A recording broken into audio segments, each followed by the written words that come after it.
Good morning, good evening, good night, NBN, Entrepreneurship and Leadership. Personally, I'm fascinated by the story. Trust is an underrated weapon in the business landscape. I'm a really strong believer in learning by doing. What's the definition of success? You're trying to come up with an answer to the question. But go ahead, Richard. You could be right, but you're wrong. Good morning, good evening, good night, Entrepreneurship and Leadership channel listener on the New Books Network. Tonight I'm here with my co-host Kimon Fontakidis, and we've got a very special guest today, Chris Bahl, if I pronounce your name correctly. Chris is the Chief Scientific Officer and co-founder of AI Proteins, and I think, Chris, rather than me try to introduce you based on your LinkedIn profile, it would be way preferable if you introduce yourself the way you like to be introduced if you bump into someone at some kind of social event or party. Yes, hello, and thanks so much for having me today. I guess the way I introduce myself is I'm a lifelong protein geek and nerd. Been super interested in proteins and protein structure and engineering proteins to do stuff since I learned about them in high school, and that's really, it took me through all of my training in undergraduate and graduate school, postdoctoral fellowship at the University of Washington in Seattle with David Baker, really at the beginning of the de novo protein design renaissance. If this is something that I would say has not fully penetrated the zeitgeist yet, but I think will in the coming years. It's a new form of nanotechnology where we take the proteins in our cells that really are responsible for mediating all of the chemistry that makes us alive, and have an unprecedented level of control and ability to manipulate these things to do new types of chemistry. So I started my own research group in 2017 at the Institute for Protein Innovation and Harvard Medical School, Boston Children's Hospital. And then last summer started exploring the opportunity to spin a company out of my lab that ultimately resulted in me shutting down my lab, hiring all the postdoctoral fellows and research associates from my group into this new company, and fully taking the plunge out of academia and into the biotech field. That's quite a very impressive introduction. When you say that to people you don't know, do they go white and look intimidated, or do they say, "Wow, holy shit, this is amazing"? I mean, it's not everyone who introduces themselves. They say, "Well, how do people react to that introduction?" Yeah, I mean, I think it depends on who you're talking to, right? So I would say in my field in particular, it's becoming increasingly common. So around the same time that I was doing this and making this leap, two other academics from my field did something similar. And so, and even, when I was a postdoc taking the jump from trainee to faculty, one of my colleagues in the Baker lab, he is Scott Boykin, just an incredible scientist. I would say is the most prolific, academic researcher to come out of that organization ever. Just a lovely human and an absolute rock star. And he got a couple grants while he was still a trainee, and really had a ticket to just being faculty at any university in the world. And he turned it all down and then started a company. And I think that in some ways was a watershed moment, I think, for our field of transitioning away from basic research of trying to figure out how to do stuff into, oh no, we know how to do stuff. It's time to go use it to actually make a difference in the world. Let's take a step back. I'm a super layman. So when you said protein, I was thinking something different at the very beginning. Then I understood what you were talking about. But maybe you want to just tell us I can imagine what it can possibly do, but can you give us some sort of potential practical applications for when you're manipulating the chemistry of the proteins, what you're actually able, that obviously probably has the potential to cure or to solve illness. Maybe you can just briefly talk about what the potential of this is, because I think it sounds like this sounds really interesting to me. I'd like to hear about it. Yeah, definitely. So I think one of the things that maybe not everyone understands. I think most people are familiar with like DNA and genetics, and that's, I think, penetrated most people's understanding. But I'm not certain that everyone understands that DNA is simply information storage. It's the blueprints to create proteins. and then all sorts of regulatory stuff for like which protein should be made at what time. But the primary role is just blueprints for proteins, and it's actually the proteins that do all the stuff that makes matter alive. So from the entry level kind of stuff that you could do with proteins is curing disease, right? So probably the one that most people are familiar with now is the Regeneron antibody cocktail that made lots of headlines early in the pandemic. And antibodies are proteins. Our body, when you get a vaccine, it creates antibodies that recognize the foreign invader. These antibodies are proteins. So your body is essentially doing a directed evolution experiment. The same type of protein engineering principles that we do in the lab happens with your B cells, and that's how you get antibodies.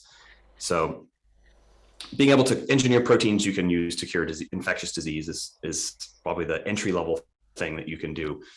Some of the most valuable medicines on the planet right now target an inflammatory pathway, and these medicines essentially inhibit inflammation. And so it's useful for rheumatoid arthritis and Crohn's disease, inflammatory bowel disease.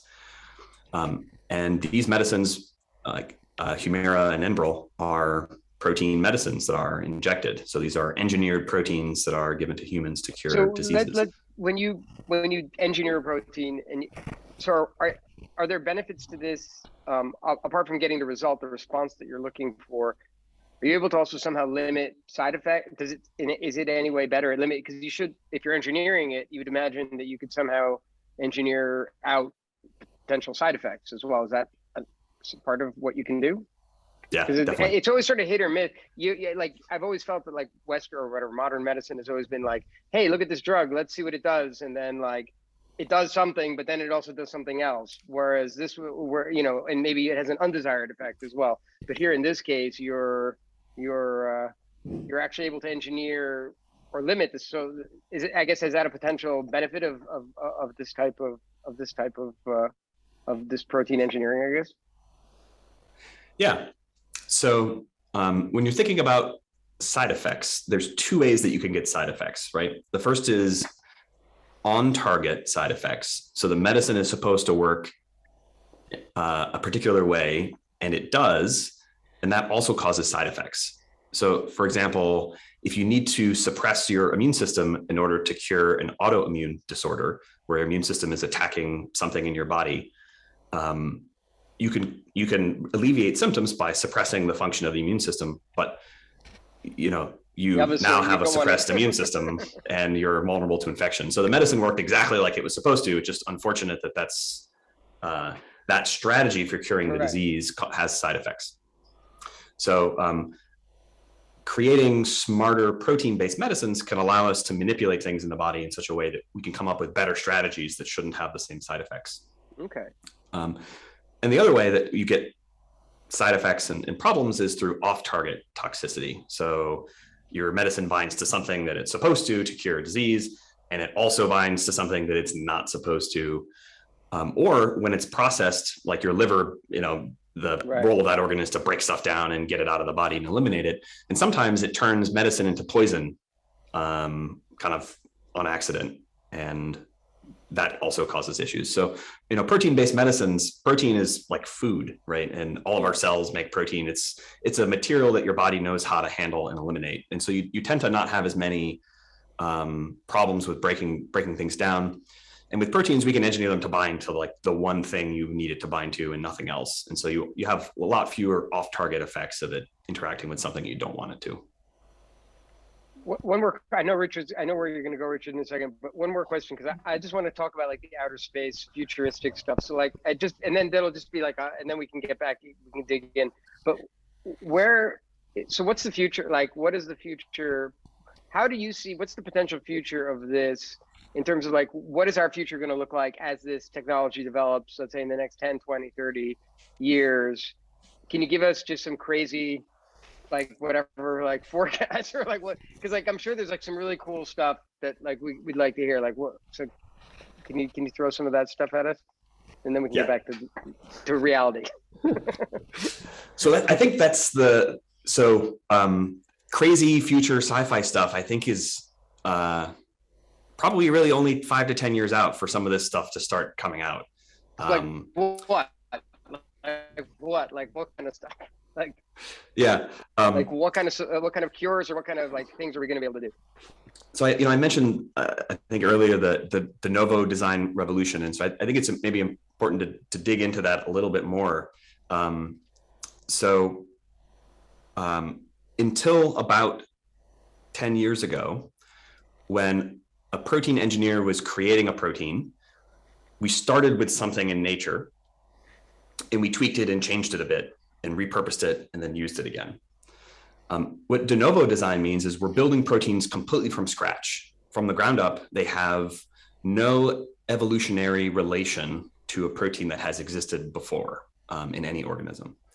And I think that a great analogy for this transition in protein engineering is humanity's transition in building materials, from taking rocks that you chip and reshape and trees that you cut up and change their shape and manipulate, to having like concrete and steel and glass, where you're taking natural materials, but fundamentally controlling the elements of their shape and their structure and how they can be used in their properties. And humanity was able to build castles and the Roman aqueducts and all sorts of fantastic things by taking natural materials and reshaping them. But we didn't get skyscrapers until we had glass and steel.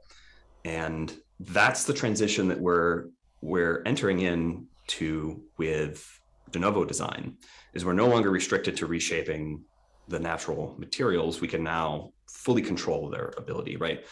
And so you can think about chemical manufacturing, any type of viable chemical, from ethanol to perfumes to medicines, essentially can be produced with proteins instead. And so you can make these things in a bioreactor instead of with chemical processes. Much more control over medicine. So the ability to finally direct the immune system to be able to kill cancer, to be able to more effectively kill invaders, to be able to tune autoimmune diseases, and also potentially aging. Fundamentally, aging is changes in protein levels and function, cells that didn't die that should have died that you can go and seek out and eliminate. And so we can start to have like really sci-fi stuff that seems today of like turning back the clock on aging starts to become in the realm of possibility. New flavors that ability to control like the taste and smell of things. Biodefense becomes, I think, another really important one. There are lots of scary things that could happen that we can have effective countermeasures for with engineered proteins. Yeah, and I think that in some ways is like the tip of the iceberg. There's also, new materials, cloth, fabric that can do all sorts of, fancy things, like spider silk is a protein. And so you think about the amazing properties of spider webs, that's proteins. So, new materials for creating structures also becomes possible through protein engineering. Wow. Amazing stuff. So basically, we're going to live forever. Someday. Maybe the core team at AI Proteins will live forever. This is, as Keeman said, we have a lot of really interesting entrepreneurs here, but I don't think we've ever had anyone a bit like you on the show doing something quite so remarkable. And it's tempting to go into more depth on what you're doing, but obviously you've talked about foods, chemical industry, defense and weapons, clothing, big pharma. The scope is so wide. He didn't say weapons, Richard. He said biodefense. I don't think he wants to develop weapons. Well, no. Well, if anyone from the Department of Defense is listening, that's what Keeman thinks. Anyway, but let's. But obviously you went on. Well, highly successful on a sort of academic track, and then someone you knew or had heard of jumped into business. When you were younger, like a teenager or at university, did you ever think you might be an entrepreneur, or were you in an environment where academic success was all you ever wanted to do? Well, maybe you didn't care about it, you wanted to just make not even academic success, you were just driven by science. And would you be surprised if 5 years ago you heard what you're doing now? Would have you just been astonished, or did you have an can you give, because we're interested in the entrepreneurial journey of how people end up doing this weird thing of running a business? Yeah, I mean, I feel very fortunate to be where I am today. And, when I was growing up, my dad was in the Navy, and we moved every 2 years. He was a machinist mate. And so, very mechanically minded, and not a lot of guidance in how to be a successful scientist, like no real experience in my family on that. So when I took an interest in protein biochemistry as a high schooler, I just sort of went to college because I didn't know what the career track should look like. Stayed for a master's degree at the same place, and then didn't really know what was next. And someone mentioned like, oh, maybe you should do a PhD. So applied for that, not really having an idea of how this was going to become a career someday, but more just following the I'm super interested in proteins. What's the next step? How do I keep going with this? And then, in graduate school, you kind of get indoctrinated into the academic mindset of academia is the important career and is the mark of success. But it's highly competitive. You didn't grow up with that. That wasn't somewhere coming from your family. You weren't being pushed in that direction. You discovered it. Yeah, sort of. Yeah. Fell into it, maybe is the way. My mother actually is somewhat entrepreneurial as well. She started a couple of businesses in real estate, so she's successful. Well, that all happened after I left for college, so I didn't sort of have that example growing up. And what sort of environment was it? And you mentioned your dad was in the military. The sort of stereotype is that's quite competitive, high standards, discipline. I don't know if that speaks to your childhood, but were you being encouraged to go in any particular direction, or did your parents just let you get on with whatever you're interested in, and it happened to be proteins? Yeah, super fortunate to have very supportive and awesome parents, and it was very much just kind of follow your dreams and do it well. And yeah, I think I was also a fairly willful child, so I'm not sure if they just wanted to spend all their time and effort trying to convince you not to do it. Yeah.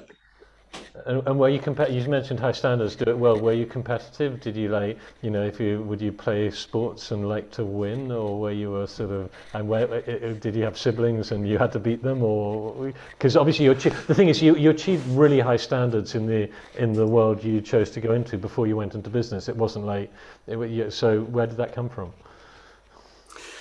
Yeah, I guess I've always, I like, trying hard at stuff, but I've actually just never been that competitive of a person, as far as like I don't necessarily benchmark myself against others. And maybe that's just because I moved every 2 years growing up, and the people around me changed so often. I didn't end up doing a lot of sideways comparisons, and more of just looking inward of am I happy with how well this has been done, or how well I can do this. And I just really like learning new stuff and having new experiences, which has also, I think, been somewhat of a driver. So you have this graduate group. So what is the impetus? So you said you mentioned a colleague who had set up their own thing, and I guess that was you supposed to, oh wow, that's cool, maybe that's something that I can do, and then what was the impetus actually that drove you to actually take your research group and create a company? Yeah, so let's see. I think I've always been sort of a bad fit in academia, and I was sort of put into that track because that's what was shown to me is like what success looks like. And when I was going out in the faculty search, I was told by some folks that my ideas for my academic research group were too translational. Something I heard multiple times, even from like bioengineering departments at very prominent schools. I don't know what that means, too translational. So in academia, the idea that I think the main focus is on creating knowledge and on training people. And my plans were, I'm going to cure disease X, Y, and Z. Here's how we're going to do that.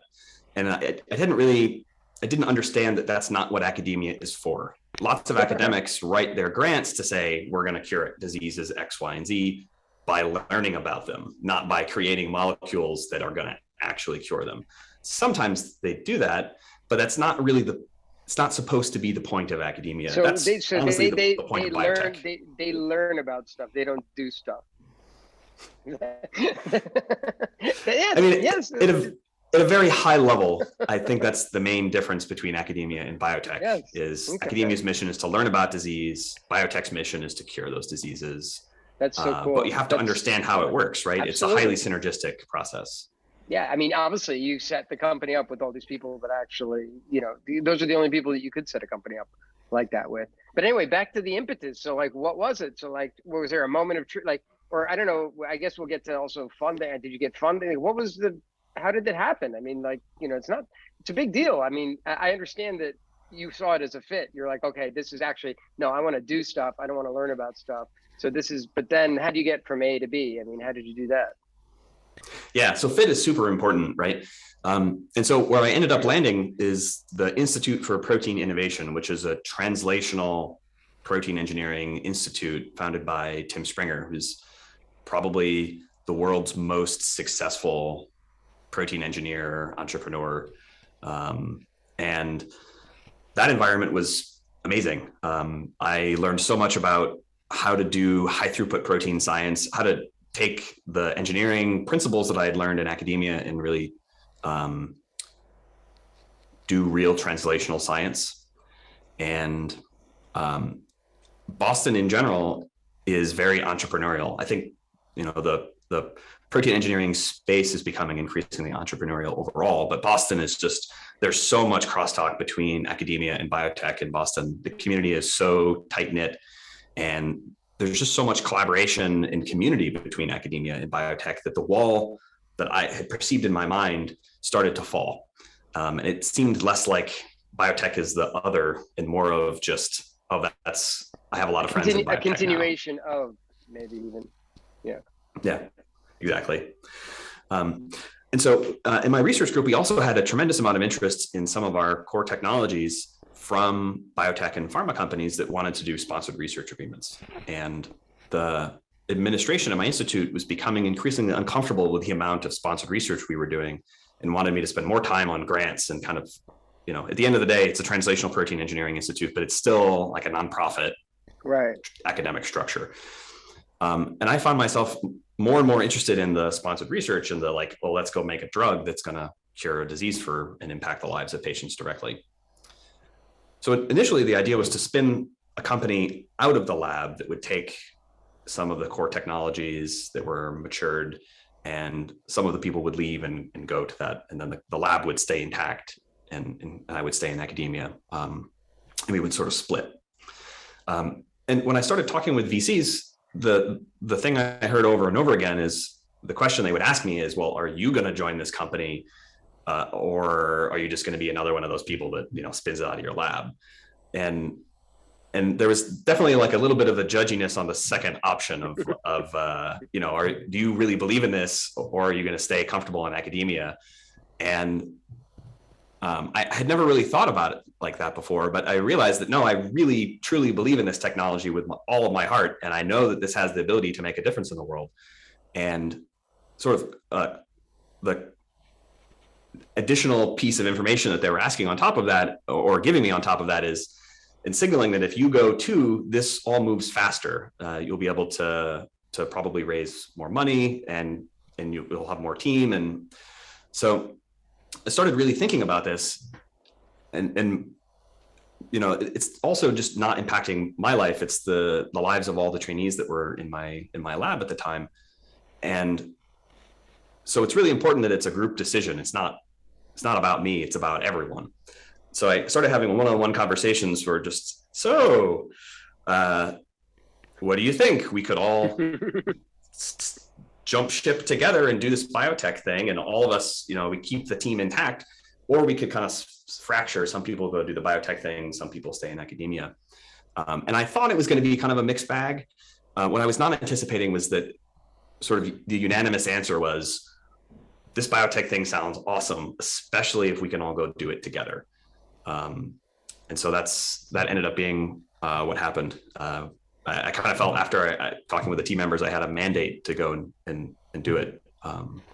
Let's rewind a bit, because you said when you were chatting to VCs, so you must have started setting up appointments, or they were stalking you. But like, if you just go to that moment where obviously you don't end up, VCs are busy people, so you don't end up talking to them just randomly in sequence if there's more than one.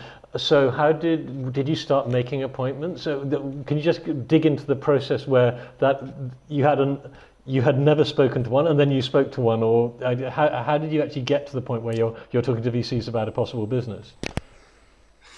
Yeah, so in some ways, I think that's the magic of Boston, is that the VC community is very, I would say, closely connected to the biotech and academic scientific communities. And so I've been talking with VCs for years. Just in some ways, I mean, some of them are colleagues from graduate school.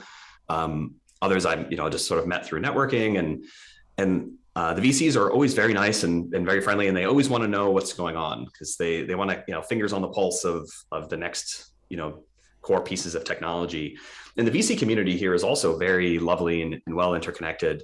And so a lot of times they'll, refer to the friends, and, if the idea isn't right for their portfolio, they'll pass it on. And so finding VCs to talk with is, I'd sort of already been talking with them. And then through my academic network as well, the VCs that I didn't know, people in my scientific network also knew and had connections with. So I don't know if there's another place on the planet that has that kind of deep integration between the people creating technologies and the people that are funding those technologies, and have such a large and rich community of both. I want to ask about the technical aspect of this, because I'm intrigued actually by it. So, I mean, one thing is, so basically you all agreed, that's one thing, but then what? Then you guys went and formed a company. I have a couple questions. One, you went and formed the company, and the second one is, what happens with all this? Isn't this IP? Can you take it out? Like, how does that work? Like, how does the whole thing work if you're taking something out? If it's a private company, or you must be taking some kind of IP with you. You've been working on something in this institute. So anyway, can you just explain a little bit? So I'm just fascinated by how this actually works. Or somebody pays for it, I guess, maybe, I don't know. Maybe there are a couple questions in there. Yeah. Okay, let's just start. How did you form? So you guys all agreed that you want to do it. Then what? What was the next? What was the next thing? Yeah. So, it's much like finding the right fit with an academic institution. It's maybe even more important to find the right fit with the VCs. So for me, at least, the right fit was with smaller VCs that really like to get in super early, and in particular, really like to roll up their sleeves and get involved, right? So I'm a lifelong protein geek. I'm totally new to the entrepreneurial space. I don't know how to set up accounting and HR and all of that sort of stuff. That's super important. And so we have two lead co-investors, and one of the investors came on as a co-founder and really brought the business team and allowed us to accelerate everything. Actually did the incorporation process and brought lawyers and did all the kind of the nuts and bolts that it takes to go from crazy idea to here's where we're gonna do work and how we're gonna pay people. Okay, and then first of all, this all sounds extremely expensive to me. Like I expect it's very expensive to do this kind of work. So this is like it has to be a much larger. I'm not interested in like numbers and stuff like that, but I'm just imagining that this is very expensive to do this. But also, sort of back to the question I was trying to ask before, is part of the initial sort of setting up the company, you pay a royalty or something like that to the institute? Because I find it so interesting that you work together, you create some IP, which means you know how to do something, and then you want to take it and form a private company that they're not going to have anything to do with it. So I assume that you must have had to, did you have to pay them? Is there a payment? How do you actually how does that work? So it's very standard for companies when they spin out of academia for the academic institution to get some equity in the company. Oh, so it's equity. just sort of Okay. standard. Okay. So there's they just get equity in the company. Okay. Yeah. Okay, So there's a license and equity. Yeah. Okay. Okay. So that is actually pretty straightforward. They don't get paid, because I thought they might actually just get paid a royalty or something like that. Okay. And then so you got the business side, you've got the money, obviously, to be able to get to work. You've got everybody engaged and you're doing it. Now, what's we actually haven't asked, we've been talking for half an hour. What actually is the main problem that you're trying to, I assume that there's one particular thing at this point. I mean, you can solve all the world's problems, but like, what's the one problem that you're trying to solve right now? Yeah, great question. So, we have the ability to create proteins from scratch. Where do you start with that? So there's one particular type of protein that we're focused on. These are called miniproteins. So miniproteins exist in nature, and they are really neat. They have some cool properties, and they can behave more like a small molecule, like aspirin is a small molecule, for instance, right? And you think about aspirin versus, say, the Regeneron cocktail, antibody cocktail for COVID. Aspirin is the pill, super cheap to manufacture. You store it at room temperature. You take it, pop it, you swallow it. The Regeneron antibody cocktail is a protein, so it's expensive to manufacture, thousands of dollars a dose, right, to give to a patient, as opposed to whatever pennies. Yeah. You have to go to an infusion site. The medicine has to be refrigerated before it's administered, so it has to be shipped cold and stored cold. So there's really big differences between these two types of medicine. So miniproteins kind of are a cool hybrid style molecule where you can do the types of things that you would do with an antibody, bind to your target really tightly and, say, neutralize a virus or block an inflammatory process in the body that causes problems. And this essentially requires disrupting the function of proteins by binding to a certain site. You can think about like an engine running, and you just stick a wrench somewhere in and it blows the whole thing up. But you got to stick it in that one spot in the engine to make it blow up. You need to bind exactly to that one site. So we can do that with a mini protein, but they have a lot of the properties that you would normally associate with a traditional small molecule like aspirin, in that they can be super cheap to manufacture. They're incredibly stable and durable, so they can survive the acids and proteases from an oral administration. So all the digestive enzymes that your body uses to break down proteins. You can boil them in acid and they don't care. So obviously you can store them at room temperature, and all sorts of stuff that would be impossible with an antibody now starts to become in the realm of possibility with a mini protein. Okay, so at this point you're building, right? You're building a mini protein. That's what you guys are doing. Is that an accurate description? You're building, or so maybe not building, or engineering. So we're a platform for creating mini proteins, and we're starting first in creating mini protein medicines, but the applications for mini proteins are far-reaching. So maybe a couple examples to kind of color what you can do with this. So in nature, mini proteins are we create them. There's these things called defensins, which are antimicrobial molecules that help infectious bacteria.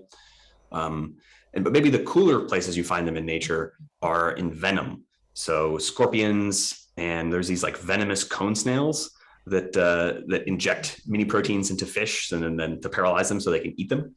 And then scorpions and spiders also have these mini proteins in their venoms as well.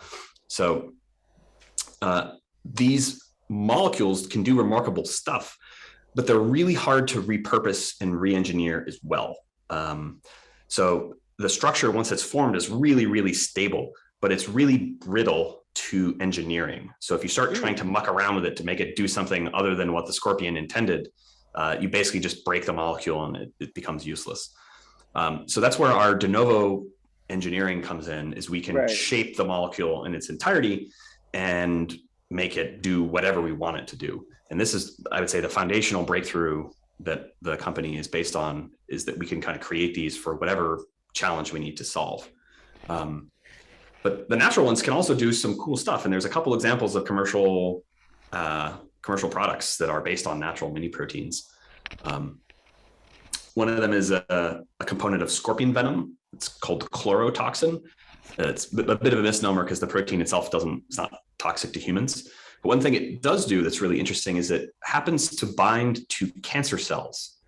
No and way. So there's a company called Blaze Biosciences. It's in Seattle that stuck a fluorescent molecule onto this component of scorpion venom, and it causes tumors to glow.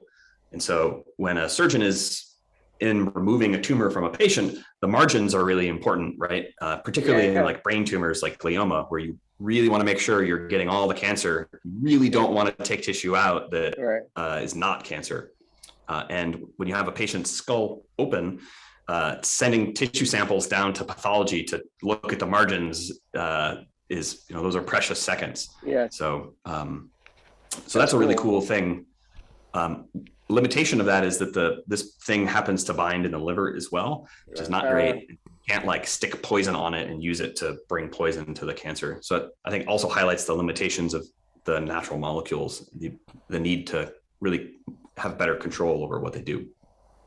And you mentioned that you said you're making a platform. So does that mean you're selling to like R&D, your potential clients are big pharma R&D labs, or Bayer Chemicals, or so you're sort of like B2B? You're not actually, you're giving people kits to make this stuff or you're making a kit and then other people use it, or are you actually developing things for, as it were, the end users? Right. So there's a couple plans. I got a couple aspects to the business strategy right now.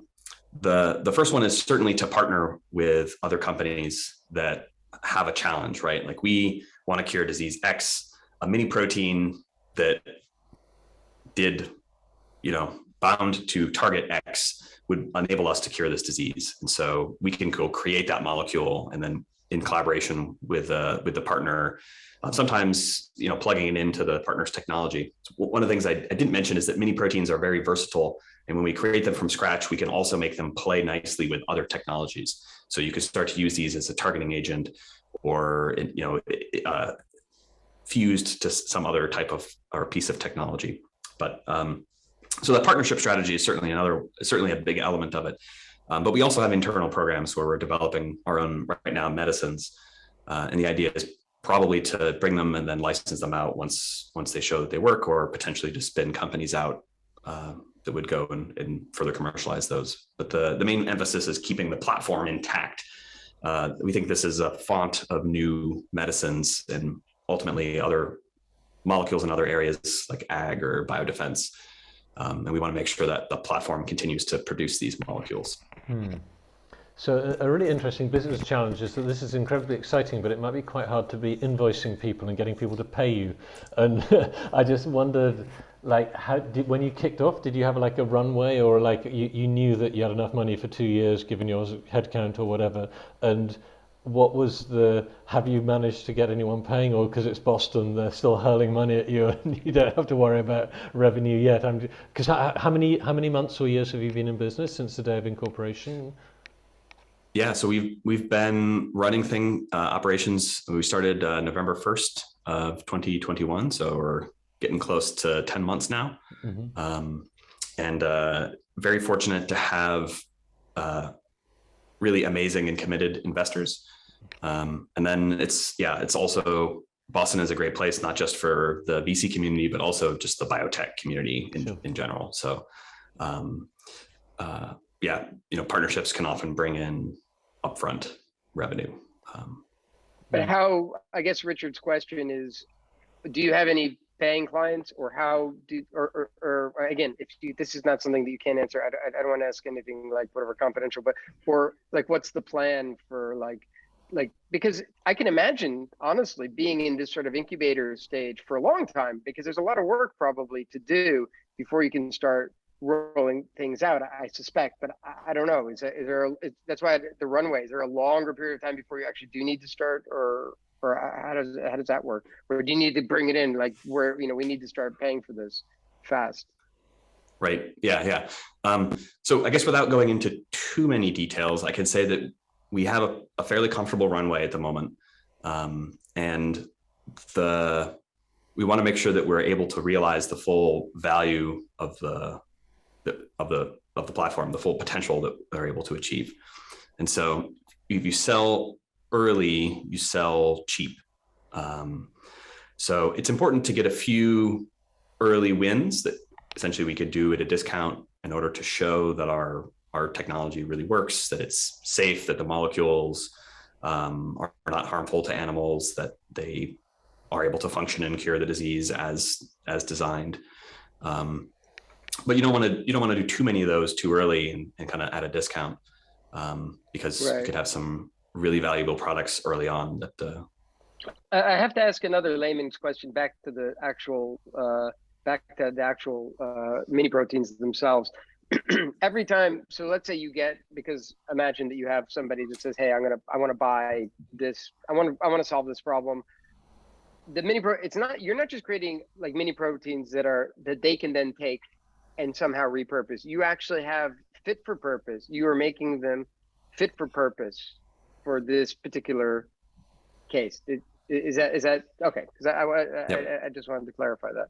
Okay, so that's the way that works. That makes that. So basically, that means that all the IP, which is great, stays with you, basically, because here you want to solve this problem. Yeah, here's the formula. Here's the mini protein for solving this problem. Here's the mini protein for solving that problem. Here's the mini protein for doing. Yeah, seems like it's endless. It's an endless possibilities actually. Are there any other companies doing this? Are there any other do you have a lot of competition in the mini? I know in general there's probably competition, but in the mini protein space, is there a lot of other companies doing it? Yeah, so that's I think one of the cool things about our position and maybe why our investors are so excited about us is at the moment we're the only mini protein platform company out there.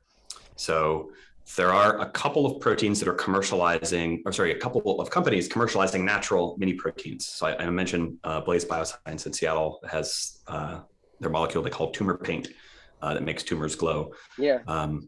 And there's actually a pesticide company called Vesteron Corporation, and they have a mini protein originally isolated now from spider venom, and it selectively kills pest insects like worms and doesn't harm pollinating insects like bees. And this is not a future thing. They're not doing R&D on this. They have commercial products that are people are eating right now based on these mini protein pesticides. And then, but again, that's using natural ones, resources, yep. Natural ones, yeah, okay. So but you're building it. I mean, you're the only one that's actually building them from scratch. Correct. Yep. So far, people have found natural mini proteins that serendipitously did something useful and then figured out how to commercialize it. We're the only ones that can do this the other way around, where I have a problem, but I don't have a mini protein, and we can create a mini protein to solve that challenge. So you obviously have a massive number of choices as what to do with your time and team and resources, and I imagine you spend a lot of time brainstorming and thinking about how to do that. And is there anything you can when you're in that sort of pioneering tech space, you don't have that many benchmarks. So how do you get insight into how to prioritize in that environment? It must be very tricky. I'd have thought, do we do pesticides or do we do burger flavors or cancer? Yeah, for sure. You absolutely hit the nail on the head. Is when you have all of this choice, how do you choose what to do first? And the maybe the answer is somewhat like, maybe it's a poor analogy, but somewhat how Tesla started, right? Where they started making supercars and they used that to establish the technology and the infrastructure to be able to create commuter cars. So right now, immuno-oncology and inflammatory disease are the luxury medicines that have really huge markets. And so that's where we're going first in order to establish ourselves to be able to create value for our shareholders that we can use to branch out into other areas that maybe have still profitable margins, but not quite the same enormous margins that inflammatory disease and immuno-oncology currently enjoy today. Got it. Makes a lot of sense. And you mentioned, switching away from the tech to the organization, you mentioned that you're a geek and interested in proteins, and you had a co-founder who took care of like the business stuff, or some of the business topics. So is there anything in the world of like being an entrepreneur that you've found particularly challenging compared to your life pre-incorporation, like in terms of surprises that you just like, this is so much harder than you thought and it seems so simple, or the other way around? I don't know why people worry about sales so much, it's a doddle. So like whether it's something much anything you found surprising or that you can reflect on, because a lot of people who listen to this are people who are thinking one day they're going to have a business, and there's nothing like hearing from someone who actually did that, and your perspectives might be a little unusual and worth hearing. Yeah. So I think one of the things that I hadn't appreciated until going into biotech is, so I joined I mentioned the Institute for Protein Innovation. What I didn't mention is that it was a brand new institute. So I was one of the founding faculty members there, and was there really from the ground up. And so saw all the process of putting this together, and a lot of that experience translated over to starting a biotech company. I mean, I don't know how to do HR, but at least I know that you need HR, and this is what it's useful for. Which before going to a startup institute, those are all the things that just was working already, and I didn't have to think about or care about or know that it existed. So I would say I felt shockingly prepared. Completely by accident. But I guess for advice for other people who want to do this, I mean, maybe to be smarter and more intentional about your path than I was, and rather than luck into this experience of seek it out explicitly. And so, I don't think that's the way it works. Yeah. I think if you talk to 9 out of 10 entrepreneurs, they've lucked their way. They've basically didn't plan, like, okay, some people have, like, maybe Elon Musk chose 1, 2, 3, but a lot of people don't. They do like you. I mean, it's the same sort of thing. It goes that way. But sorry, yeah, go ahead. Sorry, I interrupted you.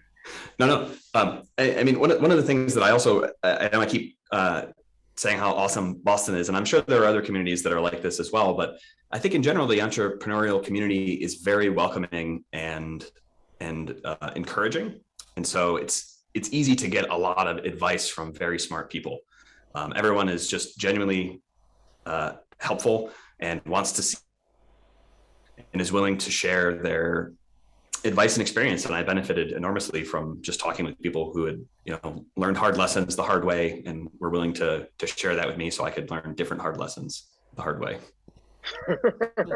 How about managing? Like, I would have guessed, but I have a feeling that the answer is going to be you, because you had this experience. And I think that's actually the key, Richard, here, is that he had this experience in the Institute. They actually had a lot of sort of structure that actually wasn't too far away from being a company. Because one of the things I would imagine is just management, the idea of just dealing with managing people. That's often something that trips up entrepreneurs. They can't let go, they become a bottleneck. I mean, there's just a lot of things that happen, particularly in smaller groups. I don't know, is that because of the fact, as I said, that you had the same group of people, you managed them. I assume you were basically their manager, so you effectively managed them there, and now you've moved over. So the management has not been like that part of it. The people side of it, you'd mentioned HR, but I mean the actual human interaction piece hasn't been a challenge, or it's been relatively straightforward for you. Well, I would say it's both been a challenge, but I guess also it's been easy at the same time. I don't know if that makes a lot of sense. I'm very fortunate in that I work with very smart, very talented people. And so I mostly just need to listen to them and get out of their way, I feel like is my role, and to make sure that they have the resources that they need to succeed.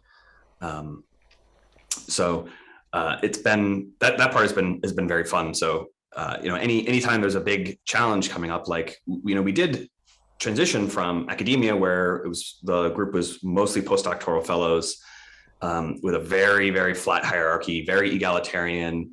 And then we had to transition into biotech, which has a more rigid corporate hierarchy, but how to keep it as egalitarian as possible, because good ideas come from anywhere, and to make sure like we all have that same mentality of we win when patients get cures. That's what matters. And how do we make sure that we're doing that? And that's the focus, and it stays the focus. And there was a bit of threading the needle, and I didn't do it by being a dictator and saying here's how we're going to do it. We managed to do this by all coming together and saying, how are we going to build our career ladder? What do we value in for success, and how do we benchmark promotions? And just letting the group decide how to do all that, where everyone got to contribute, everyone's voice is heard, and ultimately, these types of big organizational directions it's a grassroots decision. It all sounds like a good management style to me.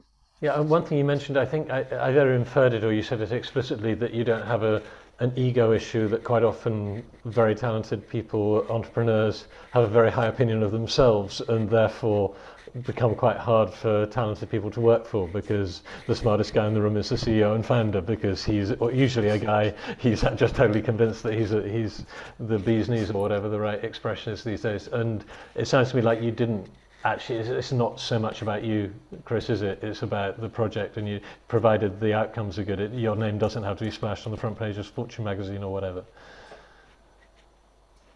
Yeah, I care. I'm I would say a mini protein evangelist. So I very much believe in the potential for these molecules to do a lot of good in the world, and that's what is successful. Like, the molecules are going to help people, and that's the ethos for the company, for the team, for everything that we do, is impact. It's not about us, it's about the people that lives improve because we did something useful. That's great. And it's, without being cynical, someone listening might think, yeah, this sounds too good to be true. Have you had to have you had tough issues like firing people and like nasty stuff that you can share? Obviously you don't have to share anything at all if you don't want to, but have there been like difficulties where you've had to be like not the friendly nice guy, but the guy who says, sorry, you don't fit, or firing a client, or maybe a bust up with your former Institute of Protein Engineering, where they're incredibly disappointed that you wrecked it by forming. I was wondering whether the guy who founded it, he's an investor and he's delighted with what you're doing, or is he slightly disappointed that Chris stole my team? And has there been anything that's been really hard that you can talk about? So let's see. I mean, obviously it's not always, rainbows and bubblegum. There's obviously, challenges, but I think approaching any challenge from, at least from a personnel perspective, of just being very supportive. And I think that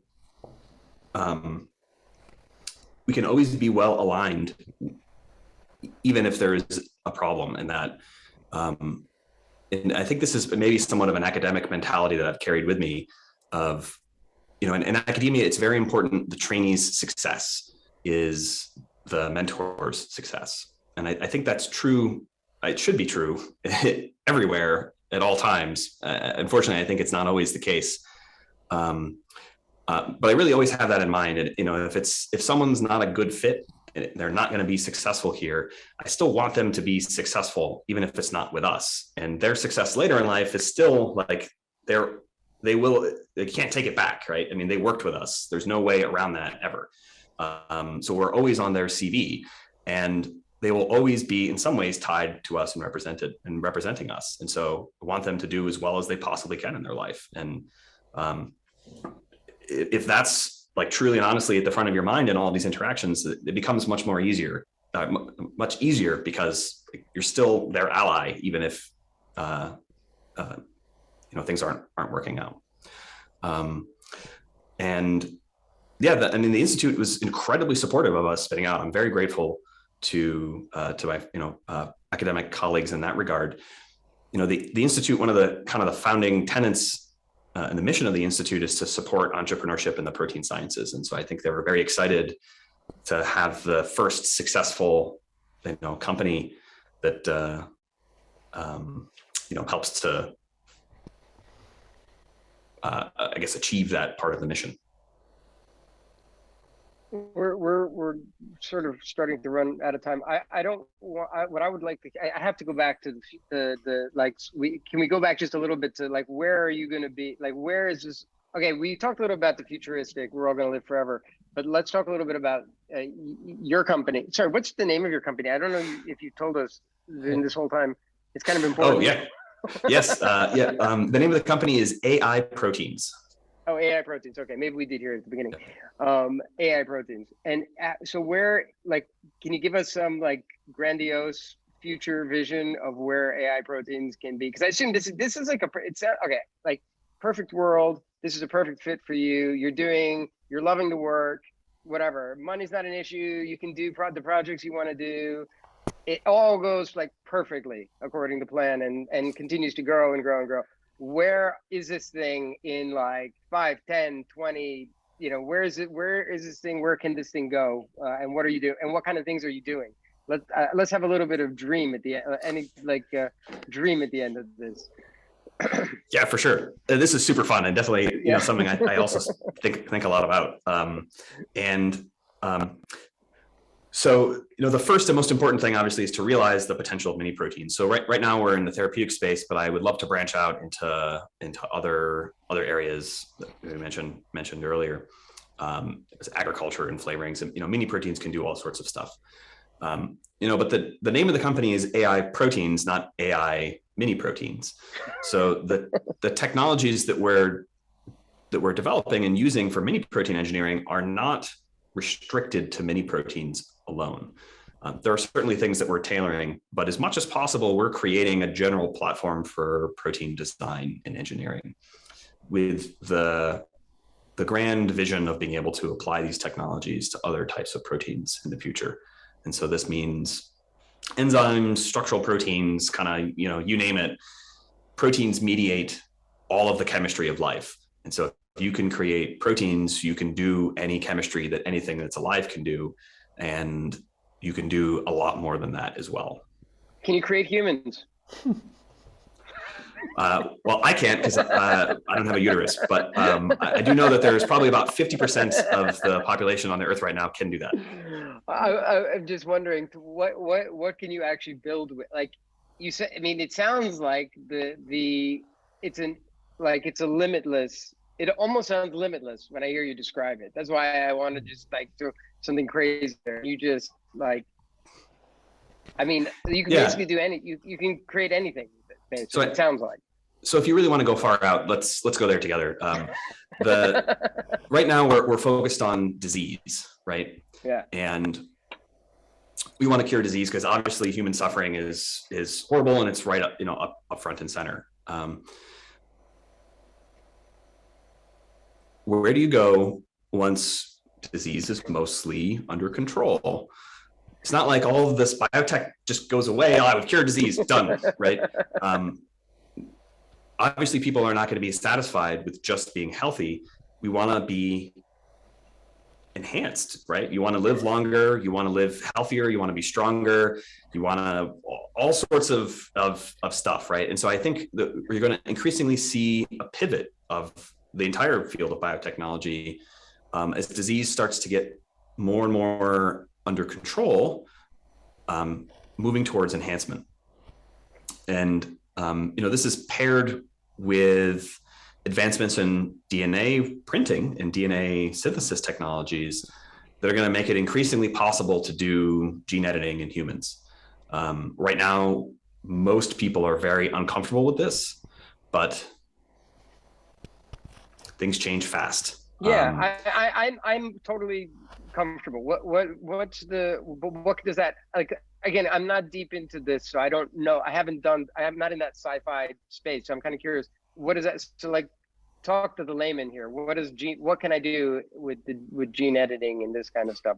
I'm sure this is a lot of people would hate to hear this, and you can't do this, whatever. So if you're listening and you don't like this, turn it off because we're going to talk about it anyway. Yeah. Well, maybe I'll start with an example of something that has already happened that I hope people have heard about, but I worry that not enough people have heard about it. So there are humans today who have been gene edited, like when they were single cells, and are alive in China today. So No, I did. this was no. And what does it this mean? was a Though? big They were scandal. gene edited. Yeah. Okay. There was a big scandal several years ago. It was done in China, sort of in secret, and They were given attributes. They were given attributes like I want a boy. I want him that. Like, is that the kind of stuff we're talking about? They were engineered to be immune to HIV because the parents had a parent that was HIV positive. Now, there's plenty of medicines that you can use to make this safe and to not have the baby be HIV positive. But this person, I think, just wanted to be the world's first to do gene editing, germline gene editing in humans. So these are heritable changes. Like these are now in the gene pool, will be passed on to other humans. Oh, wow.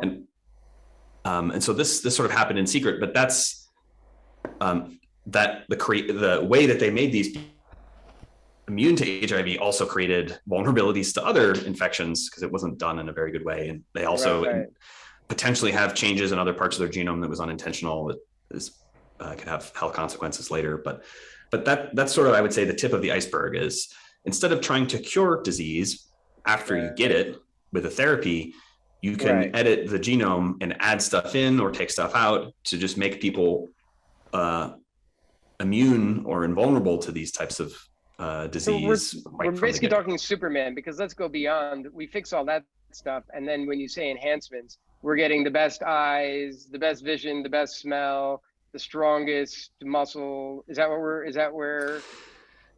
Yeah. So maybe another example of something that's kind of sci-fi that you could, again, just tip of the iceberg sort of stuff is, and this study was fairly old. I think it was the early 2000s. It's a really lovely paper. So when you exercise, your muscles, they burn, right? And that's lactic acid. It's because when your muscles, they need to process sugar, and when they don't have enough oxygen because your blood can't pump it there fast enough, they start to, as a byproduct of eating the sugar, they make this lactic acid that builds up in your muscles. And it's also why you like massage muscles after exercising to get the lactic acid, break it up and get it out. And it has to travel through your blood, go to your liver where it's turned back into sugar, and then it can be shipped back to your muscles to power activity. So this research group took the enzymes that do that in the liver and they put them in the muscles, right? And so now your muscles have the ability to just turn that lactic acid right back into sugar and just eat it, right? And they did this with a mouse, and they put these like two mice, a regular mouse and this super mouse, on a treadmill and had them run. And the regular mouse ran something like 100 meters and got tired and full sprint, and it was pretty good effort. And the super mouse ran like a half marathon before it got tired, right? And you can imagine there's all sorts of evolutionary reasons why you shouldn't be able to burn that much energy in a row, where it could be detrimental for things out in the wild. But today in the developed world, food for people in higher income brackets is not rate limiting. And so you can start to think about just eating fantastical amounts of food and being able to run forever, right? I mean, those are types of things that, at full sprint, like those are not sci-fi. Those can happen. It's just a matter of when and will it be done ethically. Yeah, so Keeman already mentioned the time, and the work you're doing seems so important. In a way, I don't want to keep you out of the lab, but there is, there is. I'm serious. I feel incredibly grateful that you've shared your time with us. But in terms of, I read a paper about synthetic biology saying that the world dairy industry in 10 years' time will be totally disrupted. We won't need cows anymore. But I'm thinking in terms of basic, old-fashioned Karl Marx economics, technological progress, cost structures, and competition. What industries would you expect to be deeply disrupted by radical 10x, 100x reductions in cost? Potentially thinking of the environmental factor that we're all rightly very concerned about global warming. At least not we all. We all should be, and a significant percent of the planet are concerned about global warming and climate change. But if you think about areas where, when you look at the technology, this could radically reduce the cost of, making fertilizer or needing fertilizer. Do you see sort of like, as it were, things that you just know they're coming, but you're just focusing on high value added pharmaceuticals for now? But could you just shed light on where you see massive disruption coming down the line? Right. So not to not answer it directly, but there are certain things like, so, R&D costs are very high and manufacturing costs can be high, but it's possible through miniproteins and other synthetic biology approaches to drive down the costs of a lot of medicine, at least for the R&D and manufacturing, shipping, all that sort of stuff. The question of whether that will turn into cost savings for patients is an economics question, and I'm not sure about how that's going to relate to the R&D and manufacturing costs. So that's maybe a separate discussion. We could probably spend an hour talking about that in particular, but other industries where I would say that are ripe for disruption. I mean, I think the obvious one is in chemical manufacturing, right? I mean, a lot of chemical manufacturing is very expensive and really bad for the environment. And if you can have a protein or a string of proteins that can take some raw chemicals and put them together in really sophisticated ways to create the chemical product at the end, you can dramatically reduce your costs. And I think that's going to become more and more prominent, and probably the first things. And, as far as agriculture, people have to first get comfortable with genetically engineered foods. I think there are lots of good reasons why people are suspicious of this technology, but we need to change, and we need to change fast, because our planet is increasingly getting hot.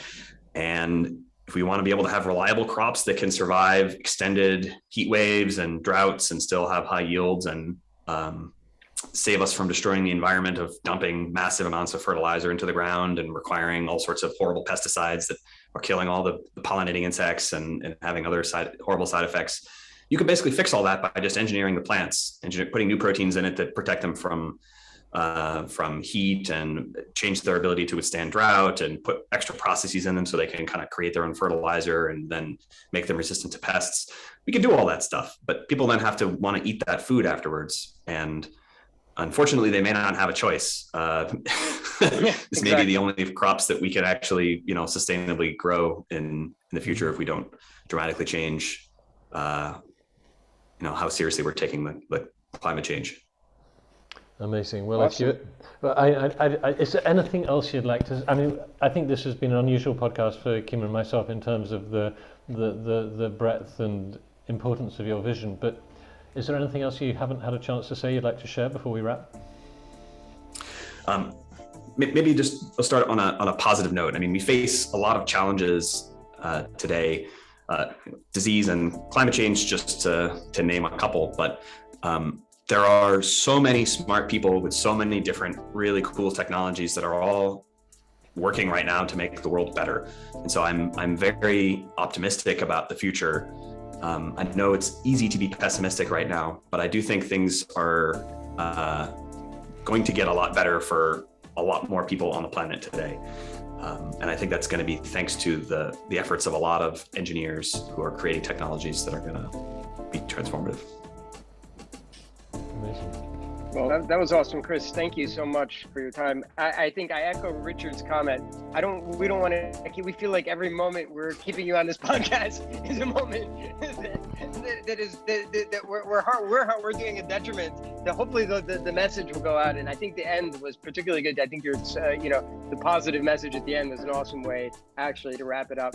I wish I studied harder at biology and chemistry, because I think I could have given you a lot better questions. But it was really nice to meet you, and super fascinating. Good luck. I'm sure you'll be successful. Good luck, and thanks so much for your time. Thanks so much for having me, guys. This was really fun today. I enjoyed getting a chance to chat with you and share some of the crazy stuff that we're working on.